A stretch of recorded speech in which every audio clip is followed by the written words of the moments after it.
On a beautiful full moon night, we see several warriors pointing their spears upward. Their leader, who stood at the front of the entire army, orders his companions to go and kill that demon. Thus, they all begin to ride, and on the other side, a person stood before those enemies. A boy with white hair with several eyes on his back that looked like wings charges toward all those knights. He approaches the leader, leaving him in shock, who immediately orders his comrades to attack the boy.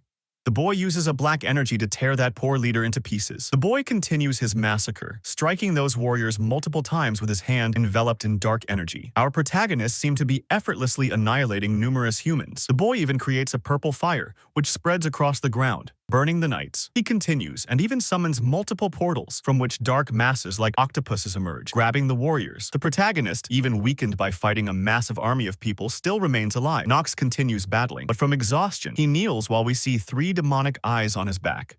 We can also see the appearance of this boy, who had white hair as sad expression. The young man, while holding his sword, tries to rise to his feet and return to the battle. As he stands up, the boy notices something beside him and looks in that direction. Someone dressed in gray armor seems to recognize that demon. A red-haired girl comments that it made no sense for the young man to have made that choice.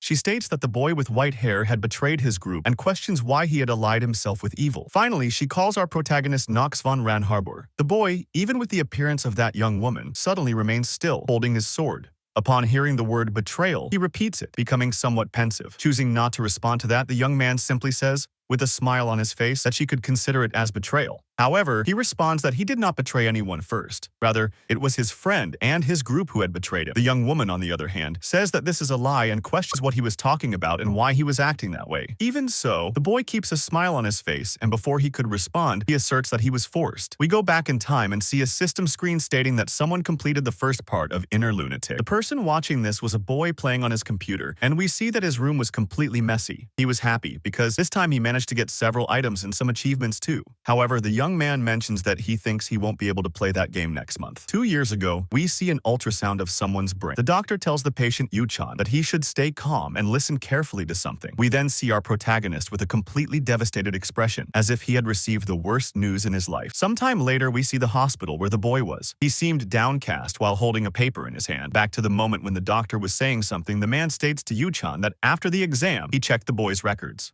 He also says he couldn't provide any other answer and that all he could do was prescribe pain medication for now to help Chan endure that pain. Suddenly, we see a box of medicine falling to the floor and someone sitting in a computer chair. Yu, who was that person, was thinking that it had already been 2 years since that event when he received that diagnosis. Looking to the side, the boy sees that next to his dresser was a pile of trash. He begins to cough, as if feeling something terrible. Looking at his hand, our protagonist sees droplets of blood on it and says that in the end, it really seemed like he would die soon. Yuchan also says that no matter where he went, the answer was always the same and that disease was indeed going to kill him. Suddenly, Chan moves to his computer dresser and picks up his phone. He sees a notification on his smartphone and tries to unlock it. The boy looks through some conversations with someone and thinks that he had no one to call. Yu also says that in the end, no one cared about him, and he had no one to spend his last days with. Holding the blood-stained tissue, our protagonist comments that in reality, he couldn't even go out and have fun in his current state. However, suddenly the boy sees a series of papers on top of his dresser. We see that the illness he had was terminal cancer, and those are various pamphlets promoting falsely miraculous treatments. However, the boy, irritated, crumples everything and begins to throw it in the air.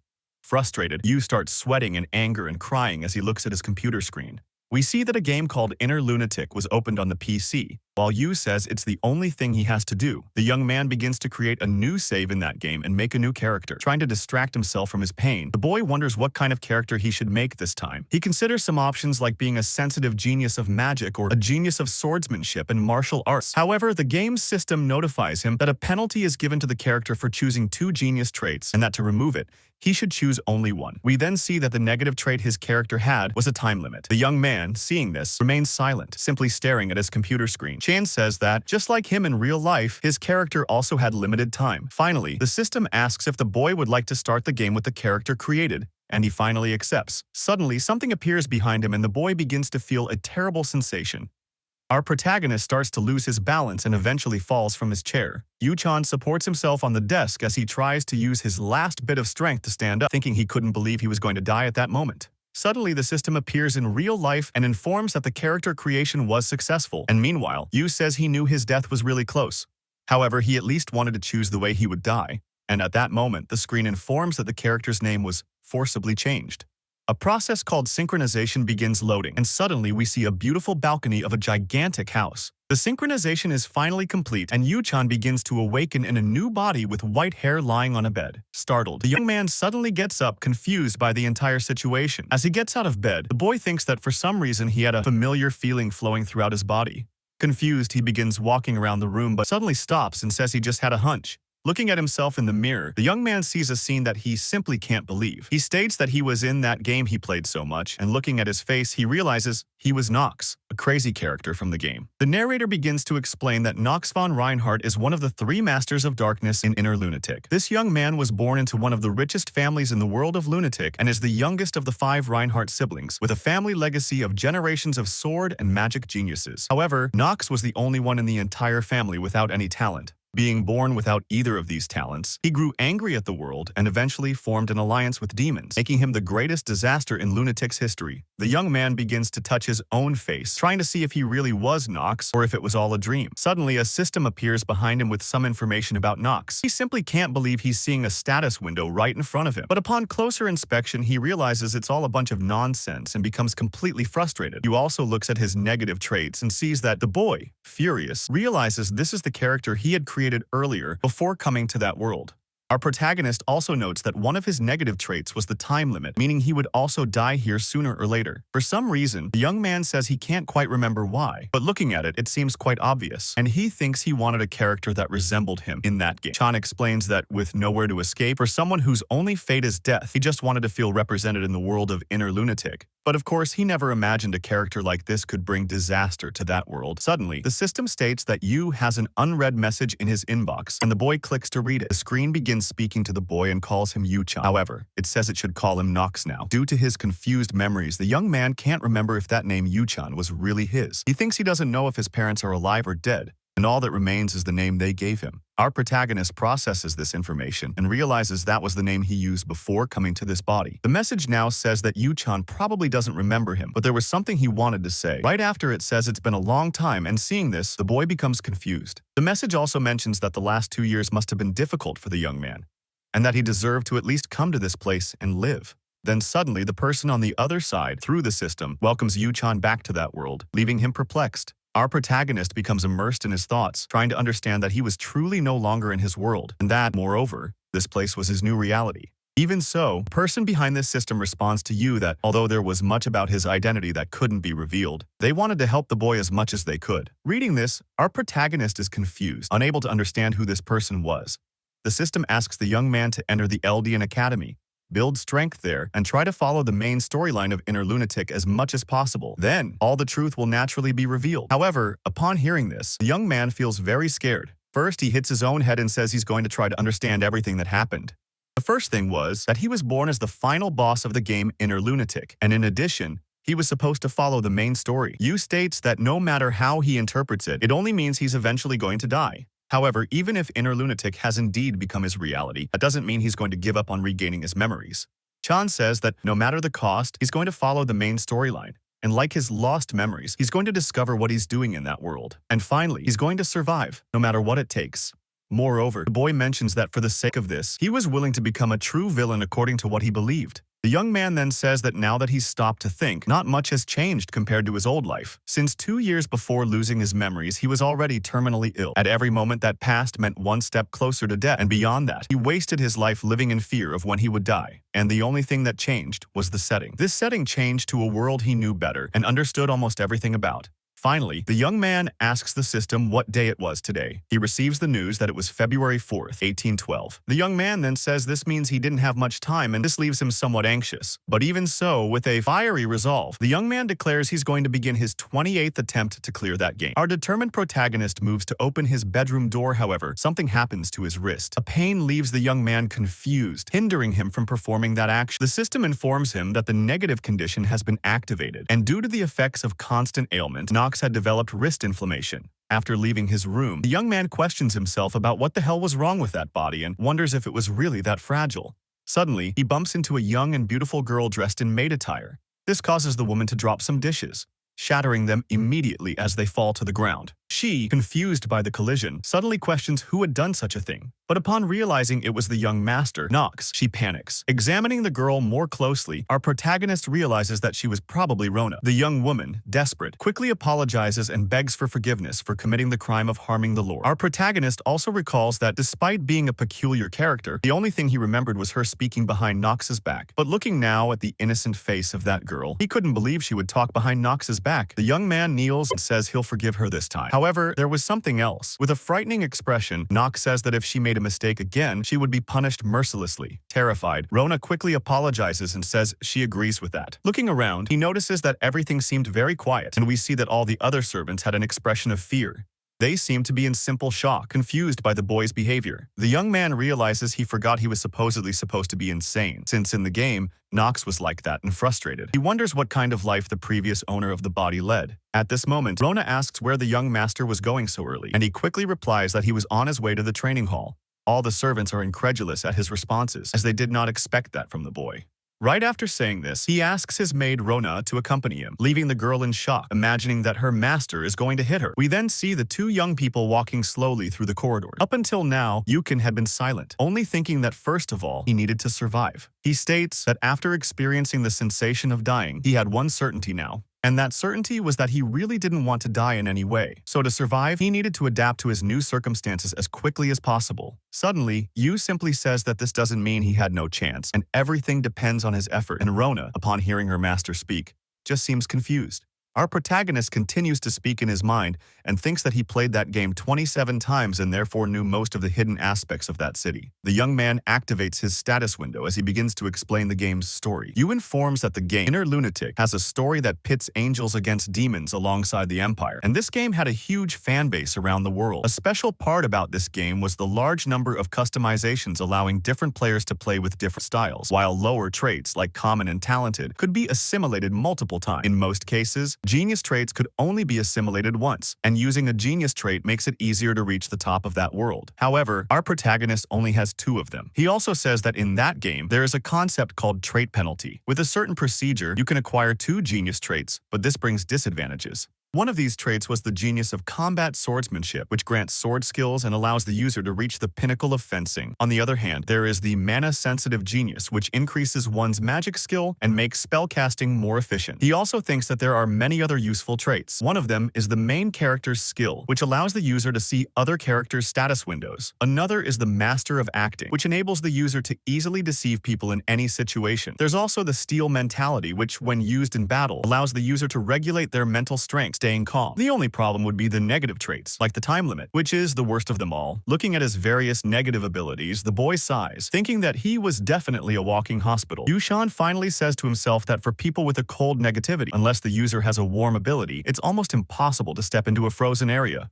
And for constant ailment, he's going to pass out at least once in every chapter. Scratching his head, Yushan says he really had no choice and should just take it one step at a time while looking up at the sky. Seeing this, Rona thinks they were almost at the training hall and questions whether that boy really plans to go in there until something surprises her. Our protagonist was standing still, staring at something, while Rona just watches him. He finally opens the doors of the training hall, thinking there was something he had to do first. We then see the curse of weakness, which causes the player with it to have their growth rate halved, so Nox states that he needs to get rid of it. With a sword in hand, the protagonist is affirming to himself that no matter how much he thinks about it, he can only come to one conclusion. Before revealing what that conclusion was, he executes a sword attack and finally says that the conclusion he reached is that he's screwed. We then see that after just a few swings of the sword, the young man is already completely tired and exhausted. Nox states to himself that it was like reading the beginning of a story and then throws his sword away. The narrator then emphasizes our protagonist, who couldn't even swing the sword more than 10 times, and it's revealed that all of this was caused by the curse. Shortly after,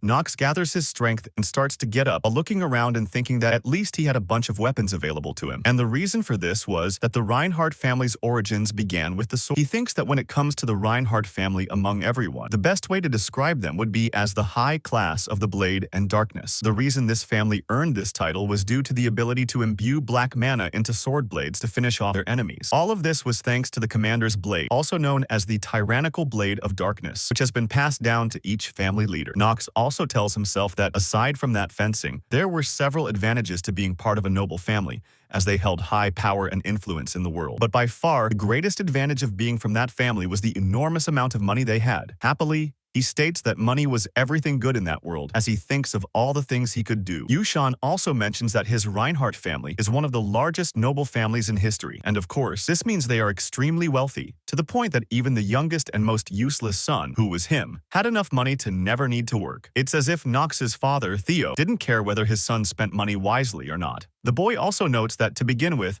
Nox isn't that type of character, the youngest son in the aristocratic family. Instead, his archetype and character type was actually quite clear. Nox, after gathering all his strength, manages to stand up again, even with his legs trembling. He states that until Rona brings what he had requested, he wouldn't even be able to run. A few minutes later, we see the maid arriving in the training hall with a cart. The girl tells her young master that the towel, water, and sword he had asked for were ready. But in her mind, she wonders if Nox really plans to exercise since that wasn't like him. The boy asks if there was really no one around, and immediately after he asks Rona to come over to him. The girl is very frightened, thinking her master was going to hit her. However, the boy doesn't do that, and immediately after, for some strange reason, he grabs his maid's ear. After that, he begins to tell the young woman something we don't know yet. Rona, startled upon hearing everything her master asked, questions when the boy would want to use that money.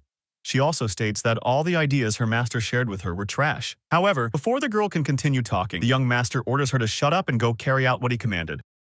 As she walks away, the girl thinks that this boy hasn't changed a bit. After seeing her leave, our protagonist says to himself that he doesn't know how fast Rona will be, but she'll probably be there by morning. Nox goes to the small table where she brought the items and serves himself some tea. While drinking the tea his maid had brought, he notes that he needs to figure out a way to resolve that curse in his stamina as well. Suddenly, someone approaches him, calling him by his name. Looking back, the boy realizes it's the head butler, Rodwell Dyrnar. He begins to recall that as one of the main administrators of the Rang Harbor estate. Rodwell isn't someone who can be dealt with lightly, and in addition, Rodwell is the advisor to Nox's father, the Yvonne Rang Harbor, the family leader. Trembling, the boy comments that this must be an event he has to face, and immediately afterward, he turns around. Nox also notes that Rodwell generally wouldn't care about him and wonders if the man noticed something strange going on. But on the other hand, the boy remarks that he has his own way of dealing with this. The boy activates his master of acting skill and asks the butler what he was doing there, as he should be beside the family leader. The servant promptly replies that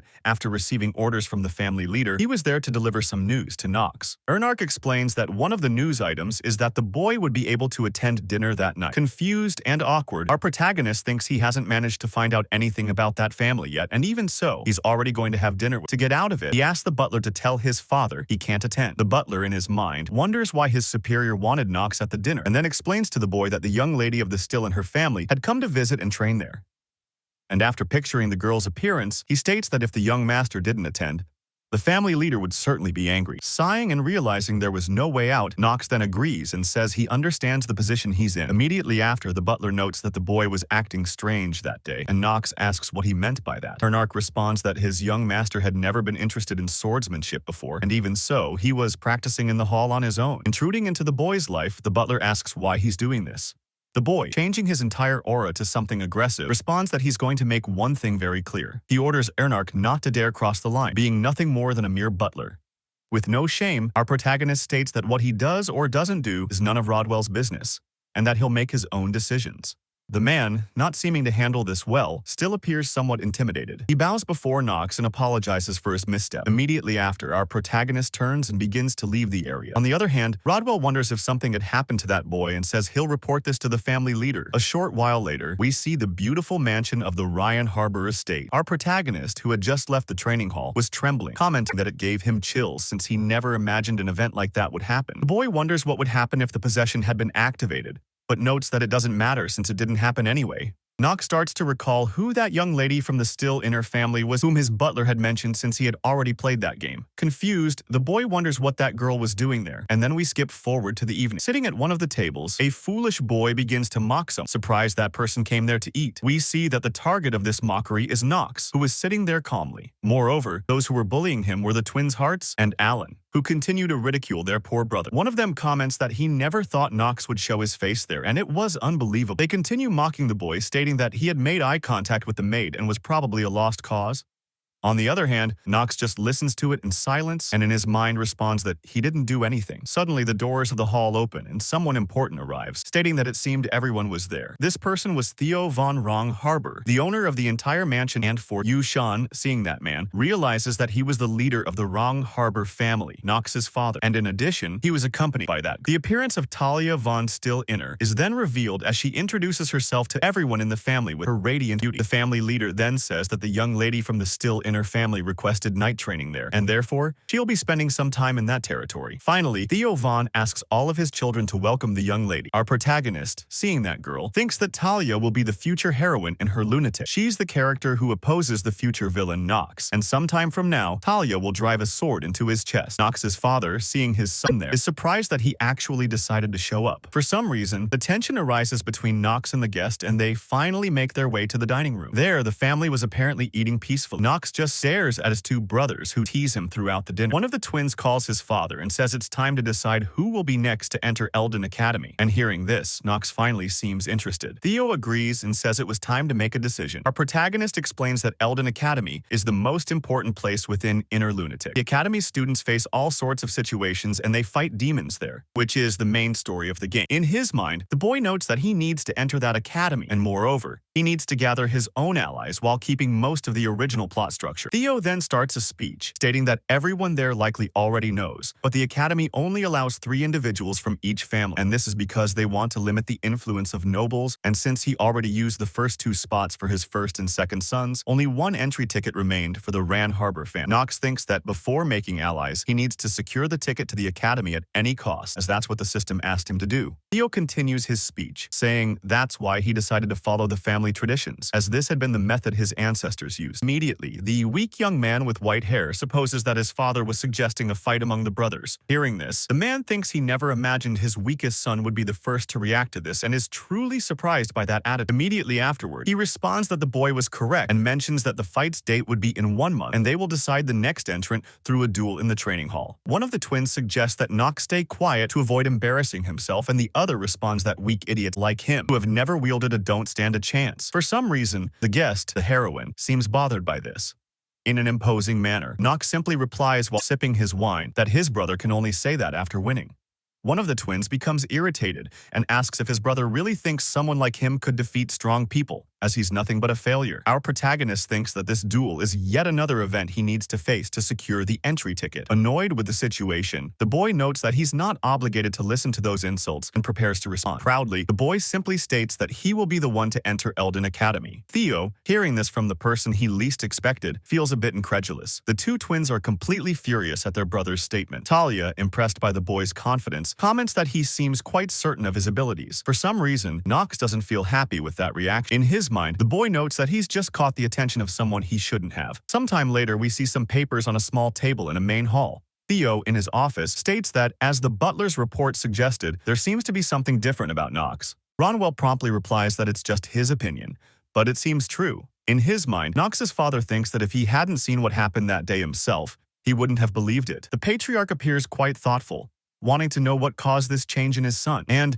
considering the worst-case scenario, the man wonders if his son has been possessed by a demon. However, he simply says that the boy has caught his attention and then dismisses his butler.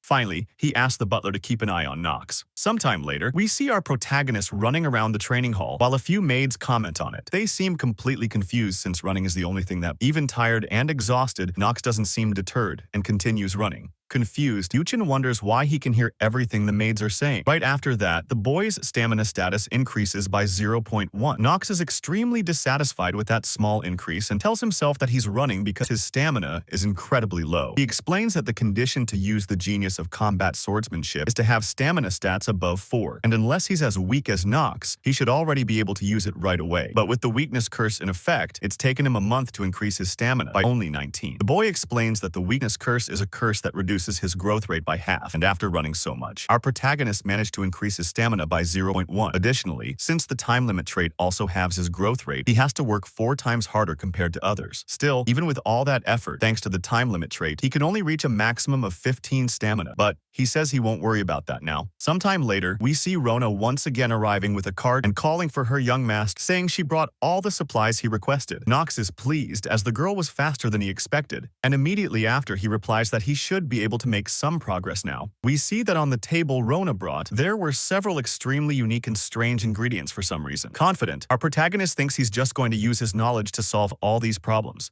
Sometime later, we see the two inside the training room, and the maid questions why her young master wanted all those things.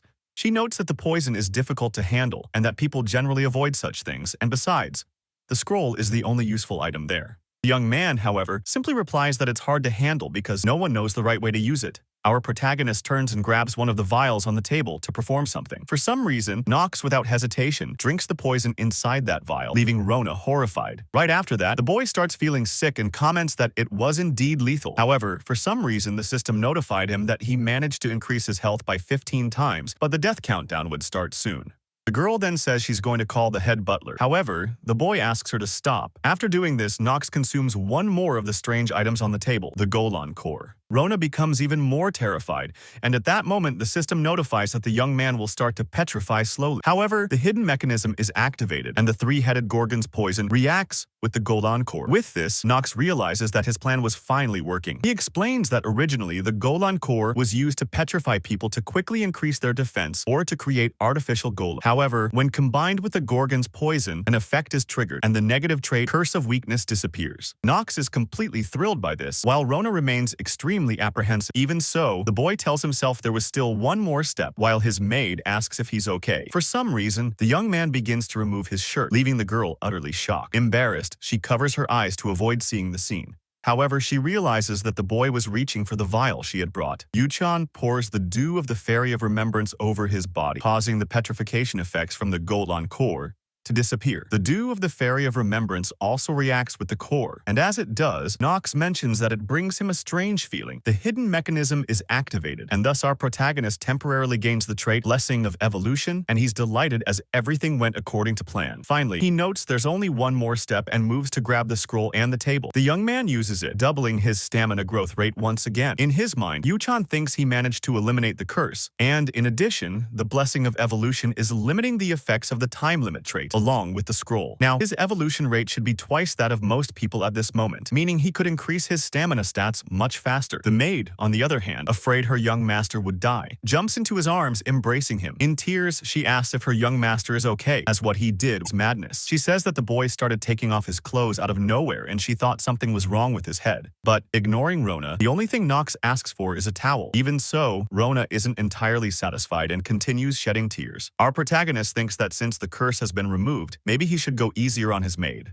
Yuchan then tells the girl he's fine, and Rona asks if he's sure he'll be okay even without her calling the head butler. The boy gives a slight smile and explains that everything is fine, and Rona asks what he's going to do. With his plan all set, the boy simply responds that he's going to run as much as he can. Sometime later, we see the sun illuminating the beautiful Rain Harbor mansion. As usual, Nox is running incessantly to improve his stamina stats. Rona isn't resting either, and is right behind him carrying a towel to dry him off. For some reason, someone is watching from a distance. It's revealed that the person watching is Talia, who wonders how someone is weak as Nox accepted a duel against his brothers. Talia's maid, Emma, scolds her, the youngest Rain Harbor in that way. She tries to say that it's rude, but Talia gets annoyed and asks to stop being bothered. Talia states that Nox doesn't even know how to hold a sword, and all he does is run. The young woman adds that even the other Rain Harbor knights offered to teach him, but the boy had rejected them all. Finally, she states that month that boy will get a beating, and that will be the end of it. In her mind, she says that's certainly what will happen, but something is making her anxious because for some reason, something is bothering her. Talia decides to take action and immediately walks in a certain direction, while her maid Emma tries to stop her, but fails. A short time later, she arrives outside on the training field where Nox is exercising. The boy is sitting, resting from his strenuous run. The red-haired girl approaches and introduces herself as Talia. Confused, our protagonist wonders to himself why that girl came there to speak with him. He questions what she wanted and says he had heard that name before. For some reason, Talia is surprised by that cold attitude and wonders why. Being very proud, the noble girl imagines that Nox was too stunned by her beauty, and that's why he must have acted that way. Shortly after, the girl says she had something to ask and wonders if he could really defeat his brothers. She also states that he couldn't think he had a chance. Just because he was running like that, it didn't make sense. Feeling like she's the best thing around, the girl declares that if he wanted, she could help him. However, coldly, our protagonist refuses and says he isn't interested and she could just leave. Talia questions how the boy dared to do that since she was only trying to offer him help. Seeing this, Rona says to herself that if he talks like that to everyone, girls are going to hate him. Talia gets angry and bumps into Nox as she storms out, completely furious. The boy is confused by her reaction and states that it complicated everything, while his maid looks at him with disdain. Observing all the characteristics of that girl, the young man says that no matter how much he saw of those talents were insane. He explains that in Inner Lunatic, most adult men have a stamina status of 4, and her stamina status was incredible. Nox also mentions that even though this is nothing compared to the 3 swordmasters of the continent or the potential of one of the 4 archmages, she at least had the capacity to reach their level. The boy also comments that Talia might be able to kill some demons with that fire attribute of hers. Nox explains in his mind that the magical fire attribute Talia uses eventually evolves into white flames and in the future is used to burn demonized Nox. That's why, if he could make Talia his ally, the story of the future would change drastically and he needed to find a way to follow the original story while avoiding death. However, first and foremost, he thinks it won't be possible to be on good terms with the person who will kill him in the future. A month later, we see sunlight passing through the windows and illuminating the Ron Harbor mansion. The one walking around there was Talia, strolling slowly through the corridors. The girl seemed to be extremely thoughtful about something. Talia recalls the moment when the warriors praised her because she learned things very quickly. However, for some reason, the girl feels extremely uncomfortable being praised and having the talent of the still in her family. This brings back startling memories of the day Talia lost a fight to her sister. These memories make the girl pensive, and she grips her sword with anger and fury. Sad, the girl wonders if she could really become a knight. The narrator explains that a knight must never be consumed by greed and should remain restrained, sacrificing for the greater good, and above all, being just. Talia asks herself if that arrogant boy could defeat the brothers who had been training for years, while all he did was run. Then, determined, the girl states that Nox wouldn't be capable of such feats. The next day, we see the place where the battle would take place. At the center of the arena stood our protagonist, facing his opponent, who was part of his family. In a balcony inside, several nobles were watching, including Thedo and Talia. One of the people also watching was Thedo's first wife, Vasilia, along with Rodwell. Thedo asks his butler what outcome he thinks that duel will have. The young man seems a bit uneasy answering that question. We skip to a bit later after the butler reveals his opinion. And at that moment, the judge asks everyone there to pay immediate attention as he is about to say something important. The judge announces that the official duel to decide who should gain the right to enter the academy would begin at that moment, and he finally starts the battle. Our protagonist's brother doesn't hesitate to charge at his younger sibling, trying to end that fight immediately. Back to the moment when Thedo asked Rodwell. The butler then says that considering the young master's previous performances, Alan was sure he would win. Thedo, upon hearing this, says that was also what he thought, but in his mind, Rodwell, looking at his master, wonders if the patriarch was expecting a different outcome. However, he truly believed that young Master Nox had changed, though he still didn't think the boy would win. And finally, he mentions that this would truly be impossible as he watches our protagonist standing in front of his brother. The servant comments that he once also walked the path of a knight alongside the family patriarch. And sometimes the art of the sword can be beautiful, but other times it can be quite simple, as its level is determined by training time and how much people value its craft. Moreover, there was only one way for someone to turn the tables and make the person in front of them kneel. That was having overwhelming talent. Which is why the butler wonders if young Master Nox was born with that kind of talent. Suddenly, Thedo replies that even while believing in the most likely outcome, the possibility is never zero. And if Nox was born with Rain Harbor blood, he still had the chance of being born with the talent of a sword genius. Our protagonist realizes that his sword and combat genius trait was inactive and questions why he was so unlucky even with his high luck status. He also mentions that he couldn't reach level 4 stamina as he recalls the moments he trained and reached 38. Rona, who was right behind him, asks if she really needed to keep chasing after her lord. Our protagonist then replies that it wouldn't be fun if she weren't there, since no one else would take care of him. Without any shame, the boy hands his handkerchief, with which he was wiping himself, to the maid, who makes a cute face. The boy wonders if his maid was cursing him mentally, but Rona replies that she wasn't, while she accidentally bites her own lip. Yukon, looking at the girl, thinks that all that running must also be improving his ally's stamina. Looking at the girl's stats, he notices that Rona had 45 stamina. Incredulous, the boy questions what on earth was in that family's water. Well, since guess even their maid had more stamina than an average person. Frustrated while looking at his stats, our protagonist complains as after all the hard work he did for a month, he was still weaker than a secondary character. Rona, on the other hand, informs her master that the sun was setting and that he should rest since the boy's duel was tomorrow. Looking at the sky, the boy wasn't sure if he was ready, as he needed more time. Returning to the present, his brother was calling him. Alan, being the jerk he was, says that as Nox an older brother, he suggests the boy surrender. He continues acting superior, saying that his brother Nox was a disgrace to the family and that it would hurt to beat him up. However, Nox realizes the boy was just lying. Alan replies that it was obvious and reveals that, in truth, his plan was to give his brother a beating and brag about it to Talia. Seeing he was being underestimated, Nox suggests that his brother Alan shouldn't do that. In his mind, the boy realizes his brother had 8 stamina, and there was no way he could defeat him with what he had at that moment. Confused, Nox wonders what he should do now. But at that moment, the judge declares that this duel serves to determine who will represent the leader's name in the Magic Academy. The judge also declares that regardless of who wins this fight, both must accept the outcome. In his mind, Yuchan wondered what he should do, since if he lost here, everything would be over. His journey to retrieve his memories would be lost. Finding out who sent him that message, and most importantly, his life beyond the 1-year deadline would also be ruined.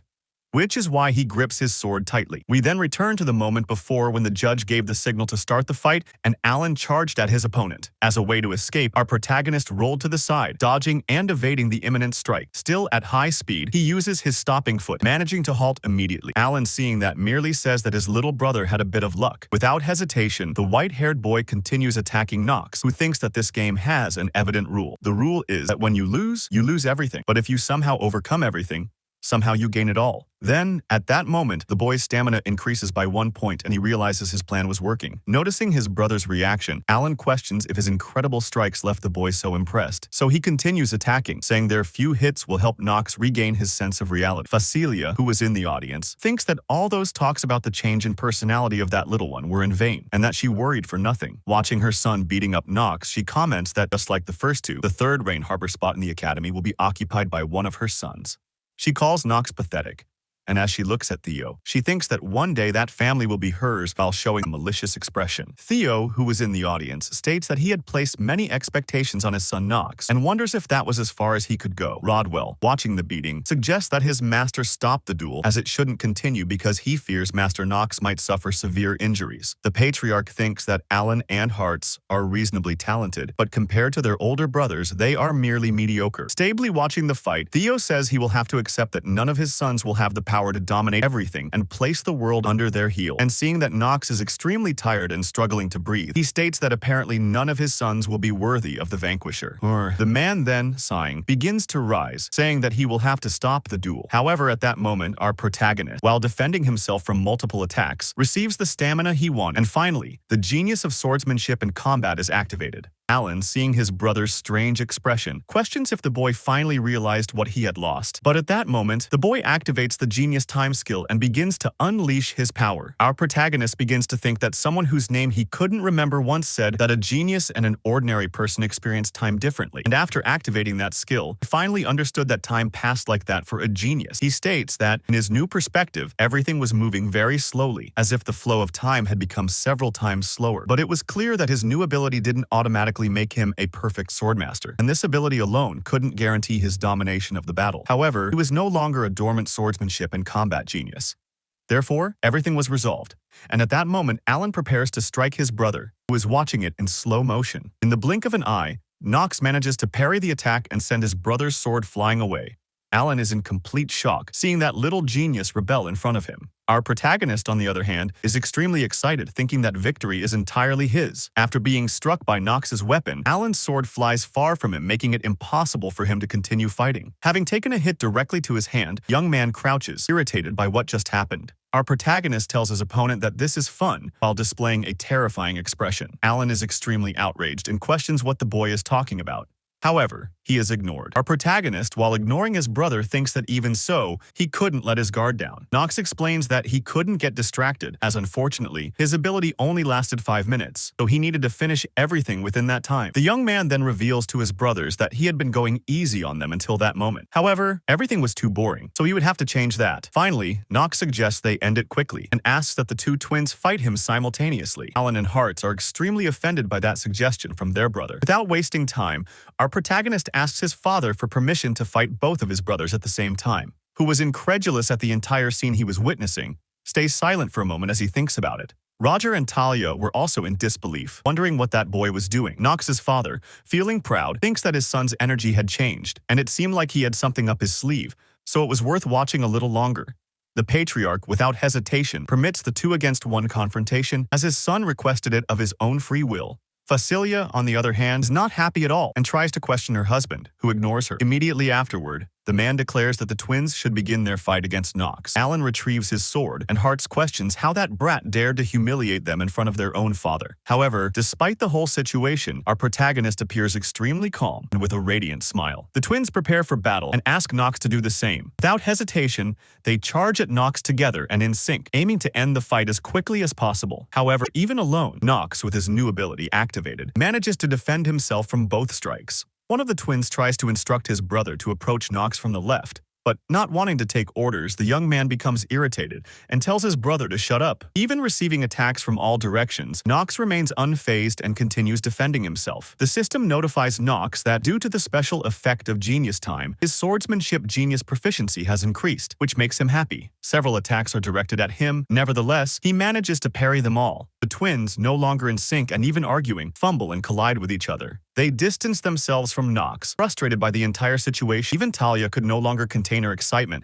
and stands up to watch the fight. Nox, pleased, thinks that all the eyes on him were practically questioning how he had changed so much. He even says that his 2 brothers, who always mistreated him, are now making the same expression. The twins exchange glances as if preparing a plan, but at that moment, our protagonist interrupts, saying he had already warned them. Nox declares that the 2 should not be distracted during a fight and immediately approaches. In the blink of an eye, the boy strikes both of his brothers while passing between them. Without hesitation, he continues attacking Alan and Hearts, who begin to step back, completely cornered by his strikes. While attacking, he thinks that, although it was a fight with something important at stake, just wielding his sword made him happy. Relentlessly, he keeps striking his brothers to end the fight as quickly as possible. At that moment, Rodwell, Talia, and Theo are simply astounded by that single boy fighting 2 people and winning. One of the twins being attacked says that it should be simply impossible, but soon after, he is thrown to the ground. Our protagonist has managed to corner the twins with his strikes, leaving them practically defeated on the ground. And at that moment, Nox's Genius Time ability ends, and the boy stands still in front of his 2 brothers.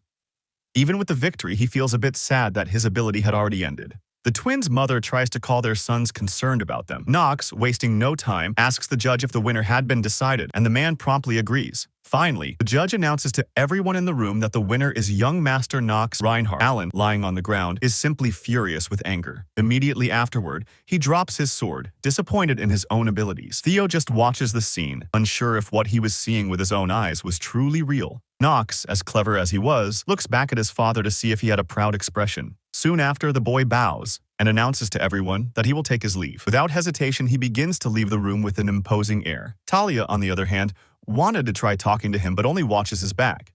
She tells herself that she needs to speak to the boy at that exact moment. A while later, we see that the sun was practically setting. After leaving, our protagonist was carrying himself different, completely exhausted. He looks at his hand and notices it was bloody, supposing it must have been from using the ability for too long. Nox explains that the Genius Time ability has a major flaw and that he receives a debuff status known as Decline if he exceeds the duration. The system notifies that due to receiving the decline debuff, his life has been reduced by 2 days and 17 hours. Nox then thinks that this is the worst possible debuff, as it permanently reduces his lifespan and makes him more susceptible to illness. However, he says he is relieved that the decline didn't happen in front of others, as if anyone else had seen it. His admission to the academy would have been cancelled. The boy seemed a bit lost, but at that moment, Talia arrives behind him to speak with him. As she approaches, she asks if Nox got hurt during the fight, but the only thing the boy does is feel irritated by her presence there. Seeing that he was discovered by Talia, the boy becomes irritated and states that he can't let his father find out about the decline of his ability.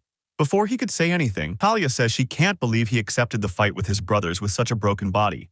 Feeling embarrassed, she starts playing with her hair as she prepares to say something. Finally, the shy girl says that she seems to have misunderstood Nox. The narrator explains that the only thing Talia saw in the past month was that Nox never wielded a sword. On the first day, all she saw was him clumsily swinging a wooden sword, and the fact that such a person could win was a sure sign that he was talented. We go back to the moment when Talia was running after the boy, thinking she needed to ask how he trained and got so strong. However, when the duels ended and she saw Nox, she realized the boy had practically injured himself alone. Confused, the girl wondered what was going on. She asked herself why he was like that, telling herself that Nox didn't surpass his brothers because he was a talented genius. Talia states that Nox wasn't the useless person the rumors said he was, quite the opposite, since the boy simply worked hard to win and gave it his all. Back to the present, our protagonist was coughing due to the decline, and Talia approaches him, asking if he was okay. However, coldly, the boy brushes off the girl's hand, asking not to be touched. In his mind, he admits that over the last 2 years, having been obsessed with games, it was difficult for him to interact well with others.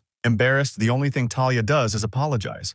But Nox is extremely confused by her reaction. Talia says she didn't know Nox took swordsmanship so seriously since she had heard he was fragile from birth. She then reveals that now she understands why the boy has only been doing stamina training and apologizes for having misunderstood him. The girl also states that acting useless probably wasn't what Nox wanted, since her maid Emma said people can make mistakes like that. Our protagonist, not being used to interacting with people, doesn't know how to respond as the girl was very honest, just like in the game. He notes that, although he knows Talia has the traits of a knight, she's from a proud and respected duke family, and admitting she was wrong must be difficult for her. The boy takes advantage of this situation and says that if that's how Talia sees him, he asks her, please not to tell others that he was bleeding.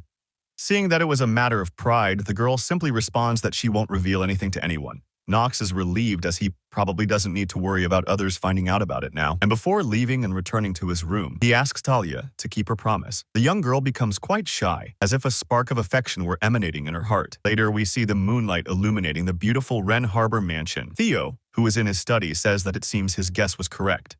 Boasting, he asks Rodwell what he thinks of his son, Nox's talent. The butler says that at first he couldn't understand why he allowed himself to get hit, but after analyzing enough among the children his age, including all the other young masters, it seems Nox was the best of them all. The patriarch readily agrees and says he doesn't know exactly why, but he felt that Nox still had some talents he was hiding from everyone. That's why the patriarch asks his butler to monitor his son's every move and to do nothing but observe everything Nox does closely. Looking at his hands, the man wonders if Nox had enough talent to inherit the tyrannical blade of darkness. He clenches his fists and affirms to his servant that there wasn't much time left. Thoughtfully, he tells Rodwell that what the boy was doing was of utmost importance to the family. The servant, seeing that his master was truly relying on him, simply bows, saying he will do his best. We move forward to a later time in the room where our protagonist was. The system notifies that he has completed the tutorial mission and that he has accomplished the task of winning his first fight. Seeing this, the boy says that this world has become reality, but the game's system is still there, which feels strange. The system then begins to distribute rewards for Nox having completed 2 missions, the first of which is granting him 3 status points to extremely frustrated. Nox complains that he ran for an entire month just to increase his stamina by 2 points. Because of this, he feels the system should have given him this reward early. Yukon opens his status window, considering where he needs to invest his new points. Finally, he comments that the status he needs most right now is in stamina, but luck, so he uses his 3 remaining points to increase it. He explains that the reason for doing this is that in the game Inner Lunatic, luck is the most valuable attribute. So Nox decides that now he's going to check if he made a good choice by raising it. Thus, the system completes Nox's rewards, one of which is a voucher for a random gacha, along with a skill voucher. Reading this, the boy is ecstatic, saying he's going to test his luck. The young man activates the gacha, and an apparently interdimensional structure appears like a prize-grabbing machine. Seeing it in front of him, the boy remarks that it's very strange. He then uses his voucher to spin the wheel, thinking that when luck is maxed out, the chance of getting an intermediate or higher rank scroll is 95%. Yushan explains that the basic or lower rank is white, the intermediate rank is silver, and the advanced rank is gold.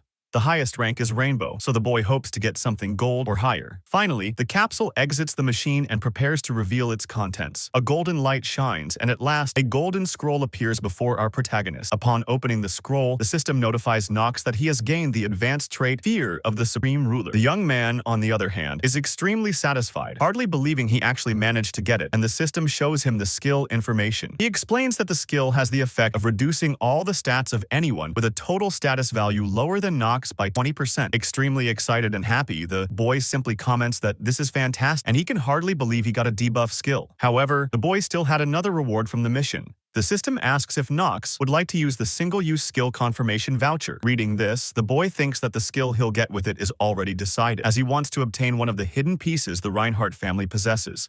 And to acquire this piece, he needs that specific skill. The young man notes that Theo will soon gather all the siblings at the estate, and that's where he'll use it. Thinking about this, the boy also mentions that it was almost time for that person to return to the Reinhardt estate. Our protagonist states that it has been a while since the Elden Academy's grace ceremony ended, and probably the second son would return soon. Hitting his head, the boy notes he'll have to find the hidden piece and deal with Grain, leaving him with no time to rest. The only good fortune is that he probably doesn't need to worry about Talia anymore, as that issue should be resolved. The boy notes that Talia isn't the type of character to break her promises, and she has no reason to approach him again. We cut to a time skip the next day within the mansion. Nox remarks that this was just a thought he had the night before, but he was completely wrong. We then see Talia standing silently in front of him. Confused, the young man says they already settled everything yesterday and asks what the girl wants. Shy and embarrassed, she simply asks our protagonist to say something. However, the boy seems confused by that statement and asks what she's talking about. She then asks Nox to reveal how he became so strong so quickly. Upon hearing that question, Nox remains silent for a moment. He states that Talia had been secretly watching him the whole time and had seen that he only trained for a month. Realizing she'd been found out and watching Nox walk past her, the girl is shocked. However, she runs after him, pleading for the boy to just tell her how he trained. In his mind, Yukon thinks that from what he remembers, Talia is a character who dreams of being recognized by her sister. The boy then turns and says that before Talia asks for something like that or considers how she should train, before all that, she should first reflect on the talent she has. Hearing this, it's as if a door that was closed opens in the girl's mind, making her thoughtful. Our protagonist thinks that he's never comforted anyone before and wonders what he should say. He asks Talia not to compare herself to others as she's been doing, and then he leaves. Silent, the girl just watches as our protagonist walks out of the room. Talia feels extremely shy, thinking that boy just said a cool line and simply left. Afraid, the boy hopes that girl doesn't follow him, feeling extremely exhausted. The young man tells himself that he can't let Talia see him obtaining the hidden piece, as that might lead her to kill him. Gathered, there was Theo, along with his twin and sons, just waiting for Nox to arrive. After joining his family, Nox finally arrives at the Ran Harbor family stable after some time. He thinks that this stable is famous for breeding the best horses on the continent. Rodwell, who had been summoned by his master, approaches. Seeing that everyone is there, Theo states that he is sure everyone knows why they're gathered in that place. He explains that from now on, his children will choose the horse they will keep forever. Hearing this, Nox becomes extremely excited, saying that it was finally time. The boy explains that horses are considered secret animals both on the continent and within his family. He informs that if someone decides to become a mage or knight, they must choose a horse when they are young to have a lifelong companion. Furthermore, the Elden Academy teaches horsemanship, and in the other part of the game, there are several massive wars. And if you lose your horse, you must raise another. And moreover, transportation magic is very expensive, and horses are a very important means of transportation. Therefore,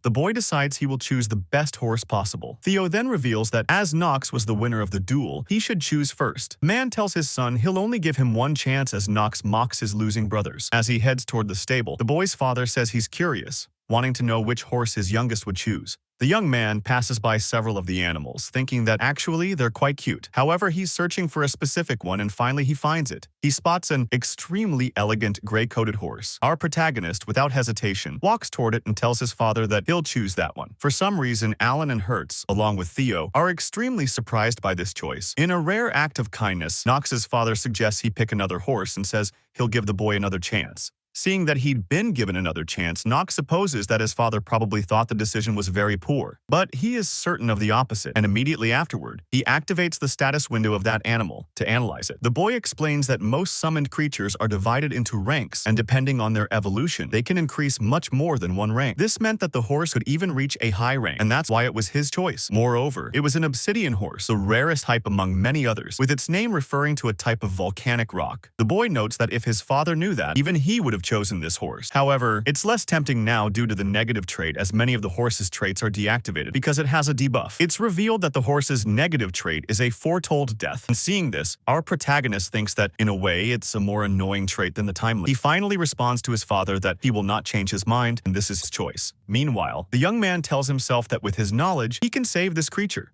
Theo, on the other hand, doesn't understand his son's decision and questions why he would make that choice. The man assumes that Nox is probably projecting himself onto the horse, and in the end, his son is just an emotional weakling, which is disappointing. Irritated, the patriarch simply says he hopes Nox doesn't regret that decision. After saying that, the man turns and begins to leave the area, leaving Hearts and Alan confused. Knox, seeing the scene, can't believe his decision was truly disappointing to that extent. Rodwell then approaches Knox and asks the boy to choose a name for his horse. The animal begins to lick its owner's hand, while the white-haired boy wonders what name he should give his pet. He finally chooses Cal and right after, crouches down to pet the creature, thinking that was the name he used when playing Inner Lunatic. Amidst the sunset, the boy states that this name was meaningful to him. Sometime later, we see the horse lying in our protagonist's room. The boy thinks that first he couldn't show others what he was going to do, so he brought his horse to his room. He starts staring at the animal, thinking that it was time to do it. Analyzing the creature's eyes, the young man realizes that the animal truly seemed determined to live. Besides that, they were practically the same, and just like Knox,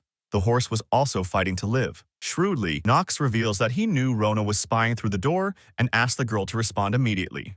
However, she accidentally opens the door and falls hard onto the floor, notifying her master that she was there. The girl asks how the boy knew her location, and he says he caught her in the act. He immediately tells Rona to take care of his horse, and the girl is shocked to see the animal on the bed. Rona gets irritated, stating that in the end, it will be her who has to clean everything up, and our protagonist says that it is a sick horse, so Rona should do her best. The poor animal starts lying down slowly while Rona just agrees and says she'll take care of Cal. Knox mentions that this is a bit problematic, as what's about to happen will be a big shock. At that moment, our protagonist asks if Rona will really be able to handle what's about to happen. 3 days later, someone can be heard screaming from our protagonist's room. That person was Rona, who was in tears because the horse she had cared for so much, Cal, had died. Looking at the girl, Knox thinks she was crying because Cal had moved on to a better place.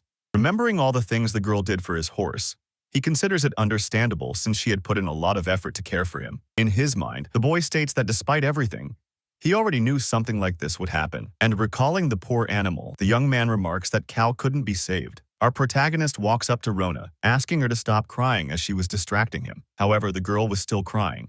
The white-haired boy asks his maid not to worry, as Cal would return to his side again. Hearing this, Rona is completely confused and questions if something is wrong with the boy's head. Irritated but trying to stay calm, he simply asks Rona to stand behind him. The young man pulls a scroll from his coat. The girl asks what that is. Knox ignores her and then throws the scroll, which had his symbol engraved on it, to the floor. He crouches down and begins to inject mana into the scroll, which causes a magic circle and purple energy to appear from it. Rona, seeing this, is completely terrified, not understanding anything. Seeing that it's working, Knox gives a small, satisfied smile. On the other hand, the maid questions how her young master managed to use mana, and the boy just thinks that he couldn't control it properly. He states that if Rona continued to distract him, Cal would die for the second time, and this time, it would be her fault. Immediately, she falls silent, and our protagonist sharpens his gaze, asserting that he needs to concentrate. Knox comments that he has to do this because he hasn't yet awakened his genius trait for mana sensitivity, and at that moment, the magic circle begins to emit a purple aura. Boy explains that in this empire, it's forbidden to use mana before the age of 15 unless you are a member of the imperial family. Because of this, the imperial family's descendants are more experienced. However, the young man states that he would not give up, as the only thing he could do at that moment was put as much mana as possible into the scroll. While trying to learn to control mana, he feels a faint energy in the palms of his hands, and realizing that it really is mana, the young man is extremely happy. He states that it is interesting, and right afterward, he uses his one-time skill confirmation voucher. Still focusing on controlling the mana in his hands, the boy mentions that he can't afford to make any mistakes because what he's about to use now is black magic. At this moment, the system informs that the one-time skill, Necronomicon Book of the Dead, has been obtained by Knox. Suddenly, a skeletal hand appears, holding a strange book that emits a purplish energy. The boy begins to use it on his course, and the system informs that the target could be revived as undead. Finally, the system asks if Knox would like to use that magic on the animal. Knox explains that within Inner Lunatic, there are two types of beings with the undead trait, and the first type consists of creatures brought back with black magic. The second type includes those brought back to life without an ego, and who are born as stronger beings. Knox comments that regardless of the type, they also remain blindly loyal to their master, almost to an extreme degree. However, there was a problem, as there was only one family that revived corpses as undead, and that was Marvis, a shadow family. The boy notes that although the Reinharbors are also a shadow family, they are a family of knights. Marvis, however, are necromancer families. In this case, theoretically, players who don't belong to the Marvis family should be prevented from using this type of skill, but the answer to this is no. Our protagonist explains that by using the one-time skill confirmation voucher, he was allowed to obtain a Necronomicon. And this Necronomicon was an item better known as the Book of the Dead, which allowed him to use the magic the Marvis used.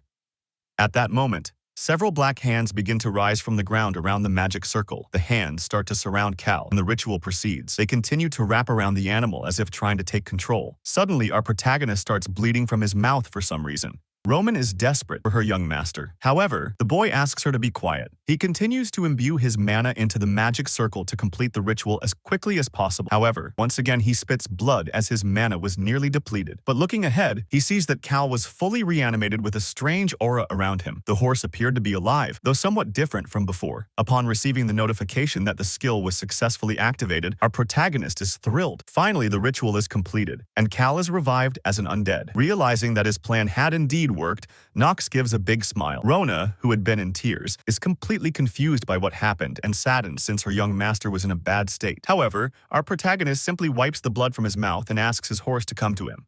The animal obeys, and we see that, unlike before, the area near his head now had a distinct glow. Upon opening his pet's system, Nox notices that the predicted death trait had erased, and all of Cal's qualities were active.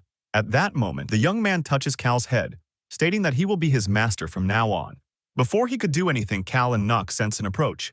Desperate, Rona throws herself forward, embracing both her master and the horse. Our protagonist is puzzled and asks what the girl is doing. However, the maid begins to cry in distress. She says she thought something bad had happened to her young master and wonders how he could use mana so recklessly and how Cal was so careless. However, the horse treats the girl with disdain, and she becomes extremely irritated by this. At that moment, she orders the horse to spit out the food she had given him, and Nox just smiles at the scene. He turns away, thinking that the next thing he wanted to acquire was the hidden piece. We skip to a few days later at the Ran Harbor mansion. On a full moon night, for some reason, Nox was running outside his house. The boy was dressed in a cloak as if wanting to hide his identity. As for some reason, Yuchin was holding a white crystal in one hand and a piece of paper in the other. Looking at the two objects, he thought that, compared to the game, that path was not so different. As he tucked a map into his bag, he thought it was good since it led to the second hidden piece of the Ran Harbor family. It was an item he needed to obtain as it was the key to help him escape.